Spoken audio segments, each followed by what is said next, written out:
There are stories that burn quietly in the darkest corners of history, like embers that refuse to die out.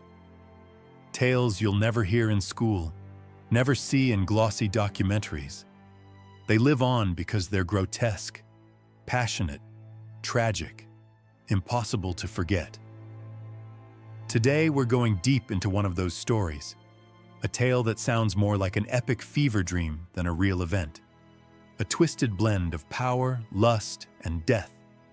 This is the myth or the warning of Semiramis, the queen who, legend says, slept with 100 slaves in a single night, and had every one of them killed before dawn. But who was Semiramis? Did she really exist? And what kind of woman or monster could commit such an act? In the vast and brutal lands of ancient Assyria and Babylon, Semiramis exists as a shadow wrapped in mystery. Some sources claim she was an extraordinary ruler, brilliant, strategic, almost divine. Others paint her as a seductress without limits, a tyrant, a force of chaos and excess. And it's right at this crossroads, between myth and history, that her most infamous legend is born. A night of desire turned massacre. To understand it, we have to travel back thousands of years. A time when empires weren't built with diplomacy, but with fire, steel, and towering piles of bodies. A world where queens weren't symbols of softness, but of absolute power. According to ancient writers like Diodorus Siculus, Semiramis wasn't just queen of Assyria. She was the founder of Babylon itself, a builder of cities, a woman who stood toe-to-toe with kings and generals. Her beauty was said to be as overwhelming as her cruelty. No man could resist her, and none could survive her.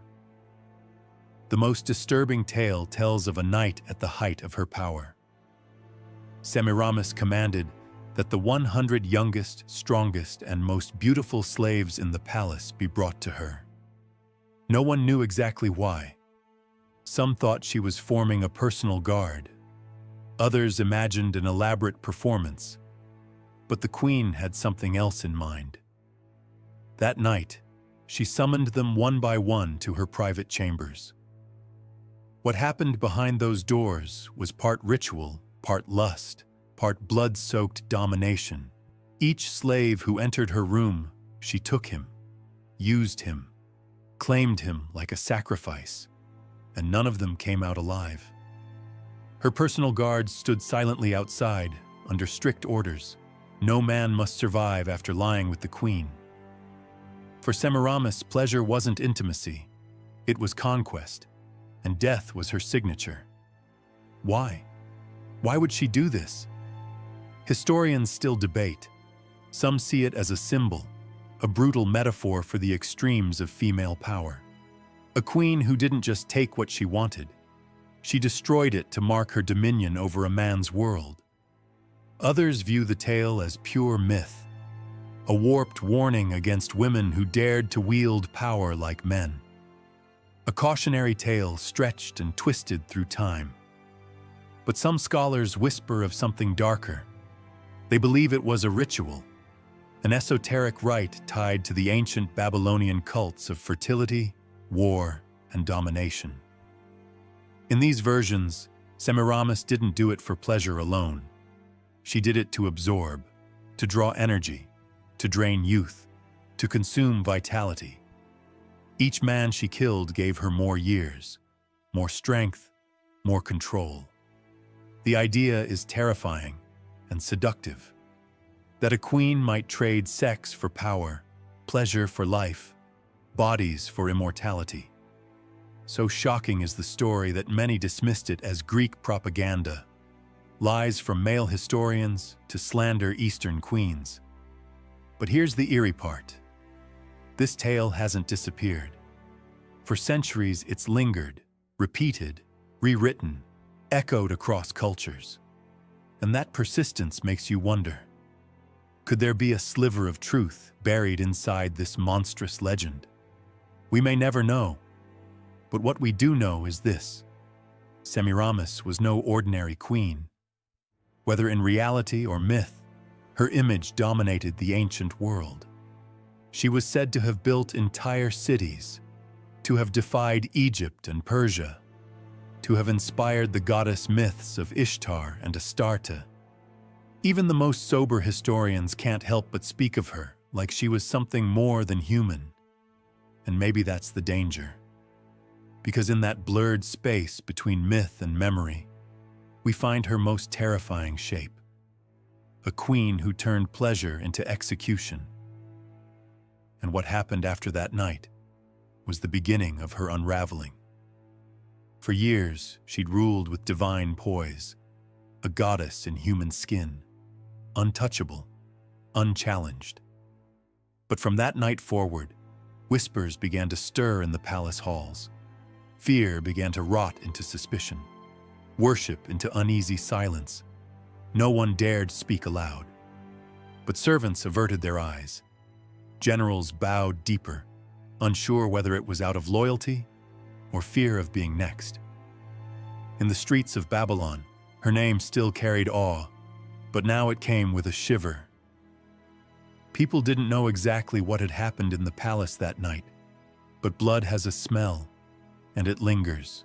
In the days that followed, nearly every soldier who stood guard outside her chamber was reassigned. Some were sent to distant wars, others vanished. Was she covering her tracks, silencing witnesses, or had she begun purging anyone tied to her night of wrath? Whatever the truth, one thing is clear. Semiramis began to change. Ancient texts, filtered through the lens of myth and politics, agree on one thing. She grew erratic, unstable. She'd roam the palace gardens talking to no one, lock herself away for days, refusing even her closest ministers. Her decrees grew wild, harsh, arbitrary. Taxes surged. Punishments became public, gruesome. Religious festivals, once grand and serene, turned theatrical, drenched in erotic symbols and blood-drenched sacrifices. The high priests, once her most devout followers, began to worry.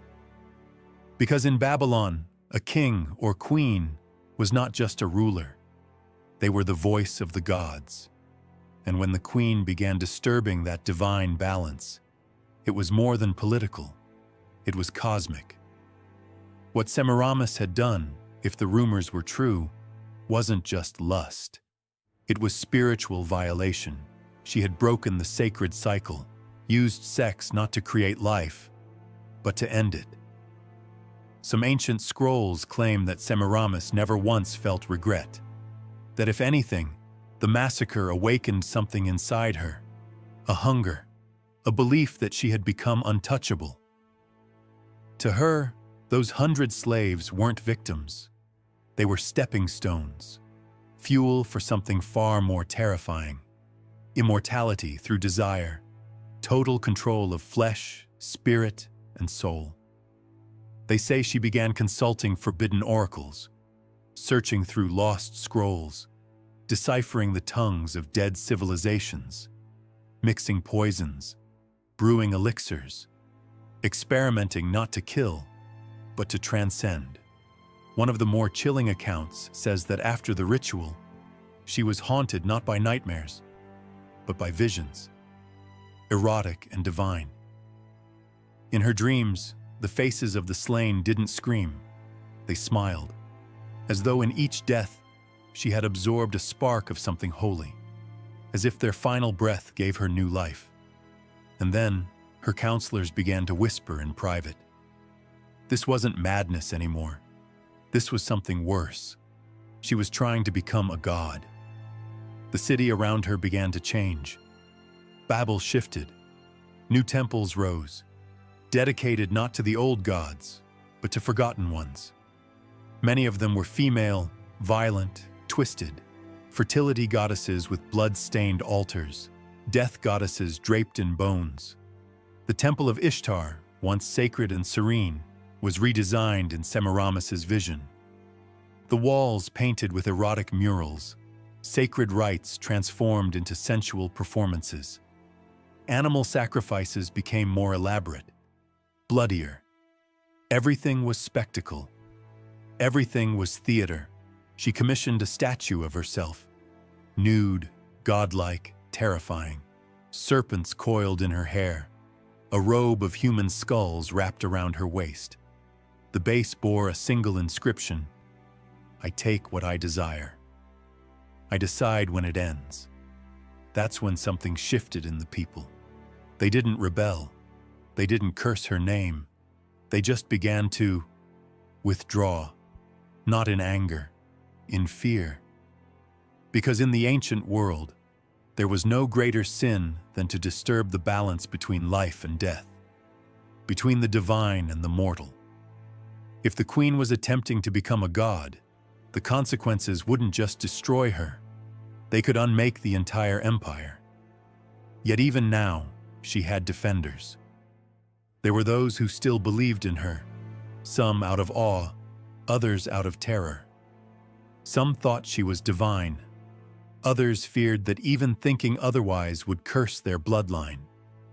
But in the shadows, resistance was forming.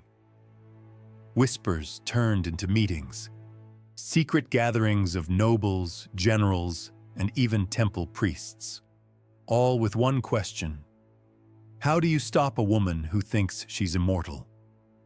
Meanwhile, Semiramis remained locked in her palace of marble and fire, speaking to visions, dreaming of the 100 men who had died in her bed, believing she was invincible. But fate, especially for those who call themselves gods, always finds a crack. And that crack appeared the day one of the slaves survived. The world believed that every man brought into her chamber that night had died. 100 bodies, 100 souls, one final act of erotic execution.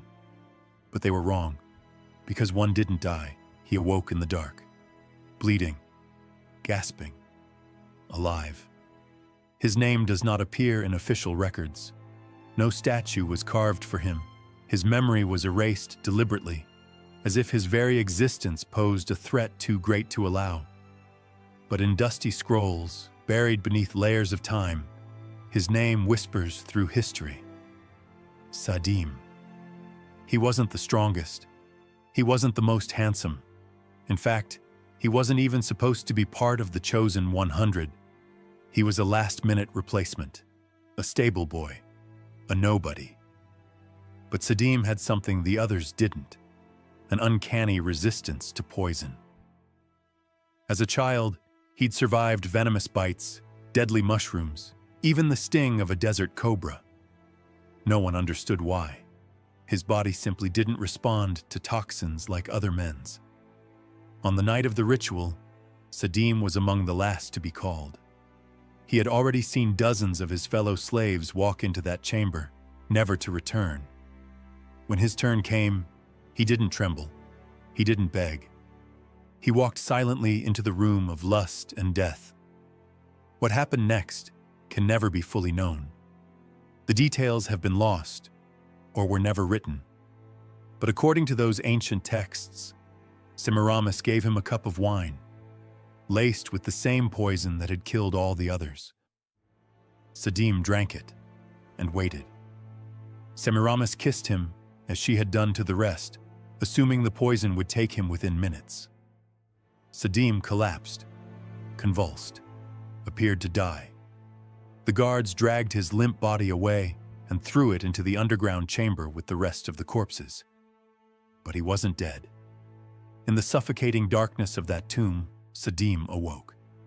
He breathed, and he understood one thing. He had been given a second chance. He was the only living witness to what Semiramis had done, and that made him dangerous. For days he hid beneath the palace, surviving on stagnant water and moldy scraps. Each night, he heard her voice echo through the stone corridors, praying to gods no one else dared name. He realized something chilling. She was preparing for something bigger. But now, he wasn't just a survivor. He was the key. the one soul who could destroy a queen who thought she was divine. Eventually, he escaped, with the help of an old woman who'd once fed him in the stables. She led him through a forgotten passage out of the palace and into the chaos of Babylon. There, in the slums and alleyways, he began to speak, first in whispers, then louder. His story spread like wildfire.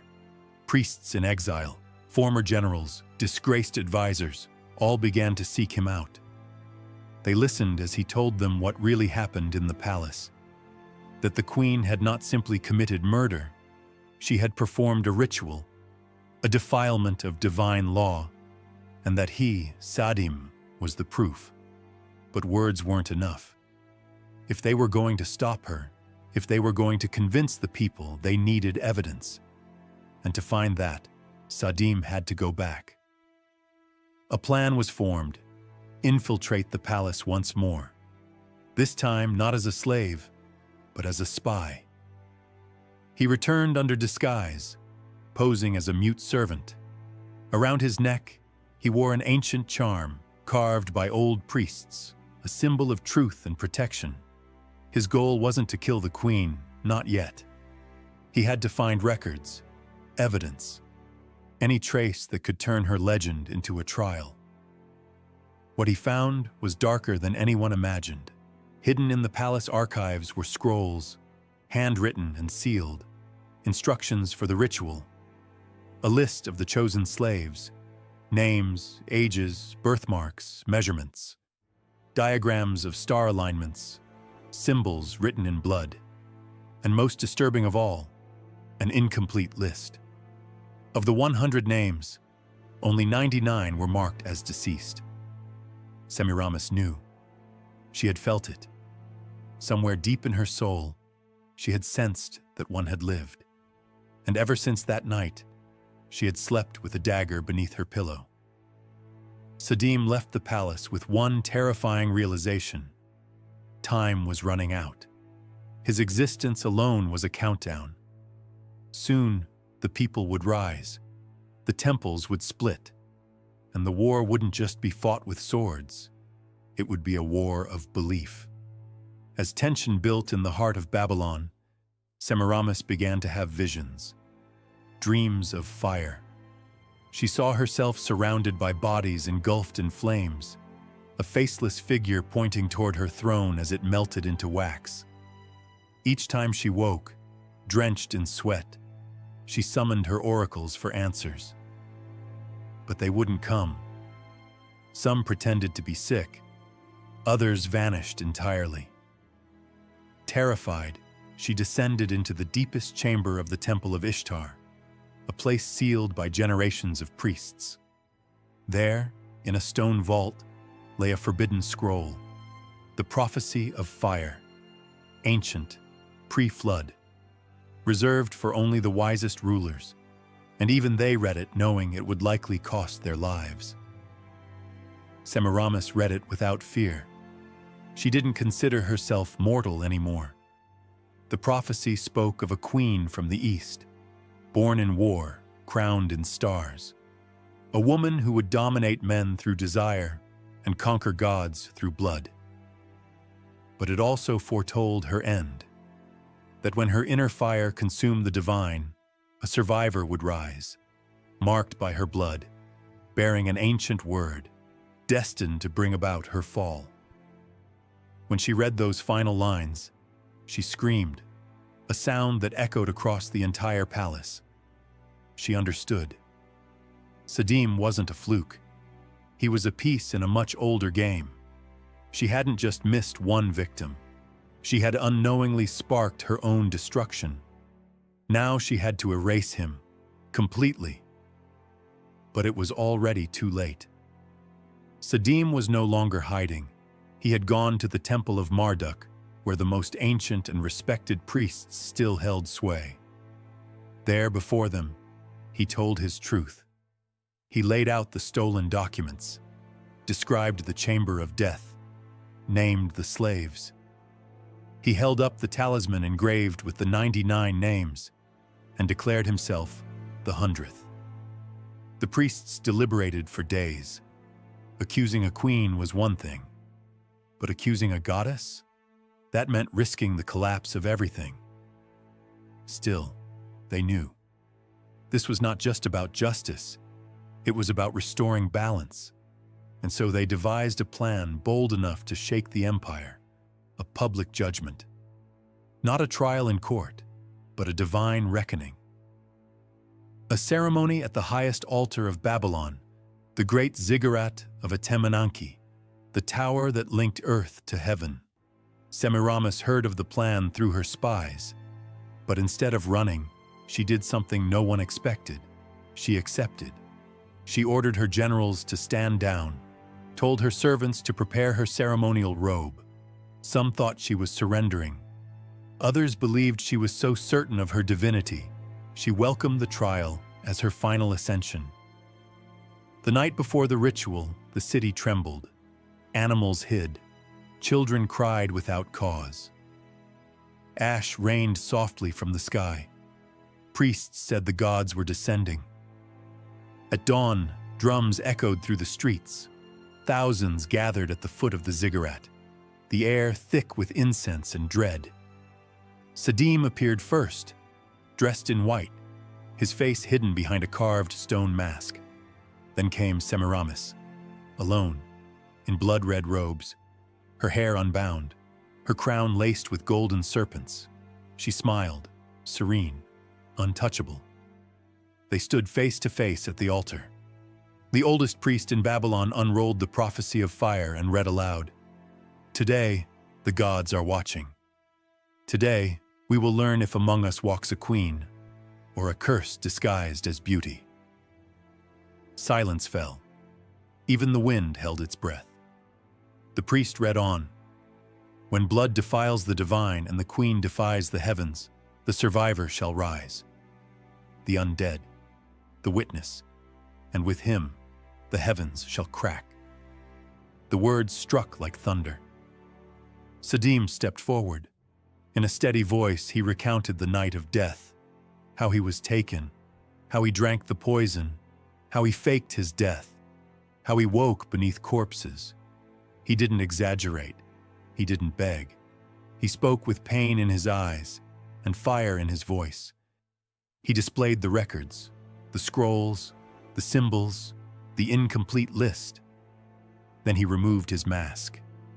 Gasps swept through the crowd. Many had heard rumors of a survivor.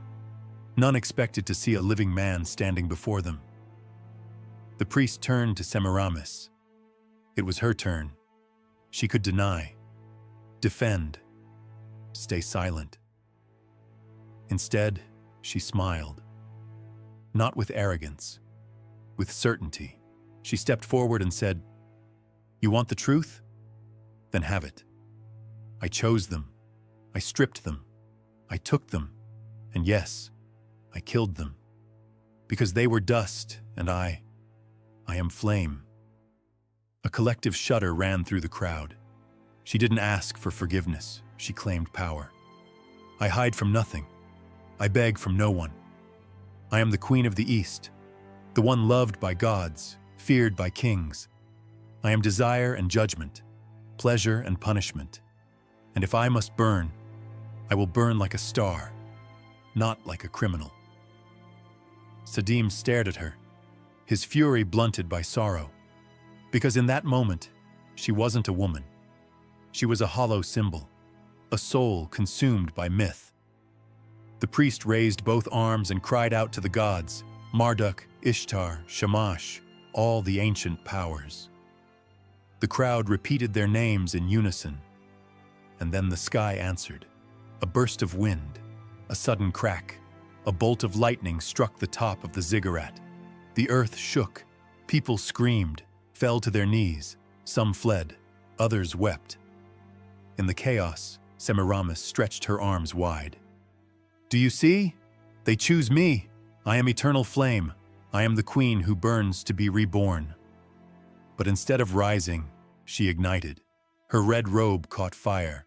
Her skin crackled. Flames licked her flesh. Still, she didn't scream. She laughed. until all that remained was her serpent crown, blackened but whole. The priest whispered the final words. The Queen of Fire has been judged. Babylon is clean. But something stirred deep within the ziggurat, because the ancients always said, when a goddess dies, she leaves a void, and that void never stays empty for long. As the people rejoiced, believing the nightmare was over, Sadim began to dream. Dreams of towers collapsing, thrones bleeding, women without faces calling his name. He didn't feel saved. He felt claimed. One morning, he woke to find a strange mark on his chest, a spiral of flame, the exact one Semiramis had beneath her navel. He tried to wash it, scratch it, burn it. It wouldn't go. The fire had chosen its next vessel.